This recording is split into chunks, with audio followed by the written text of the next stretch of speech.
আসসালামু আলাইকুম রহমতুল্লাহ। শখের কৃষি ইউটিউব চ্যানেলের পক্ষ থেকে আপনাদের সকলকে অসংখ্য ধন্যবাদ। আজকে কলম্বো জাতের লেবু, যেটা নতুন একটা জাত, এই জাতের কিছু লেবু আমার কাছে গাছ আছে। তো এইগুলার ফলন এবং লেবুর সাইজ আপনাদেরকে দেখাবো, যে কত বড় সাইজ হয় এবং কি পরিমাণে লেবু আসে এক একটা গাছে, সেই সম্পর্কে আপনাদেরকে আজকে একটা তথ্য শেয়ার করব। এইগুলা কাগজি লেবু, এটা কাগজি লেবু গাছ।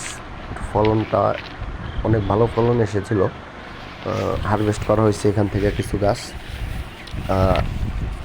আপনাদেরকে এখন আমি দেখাচ্ছি আমার একটা কলম্বো লেবু, যেটাকে বলে কলম্বো।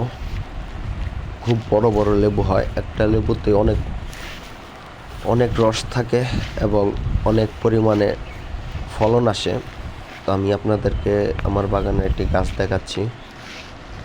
এই সামনের এই গাছটা দেখেন। এই গাছটা কিন্তু দেখতে পাচ্ছেন কত বড় বড় লেবু। খরার কারণে হয়তো লেবুগুলো একটু ছোট হয়েছে, কিন্তু এমনিতে 12 মাস লেবু থাকে এই গাছগুলো। প্রচুর পরিমাণে লেবু পাওয়া যায়।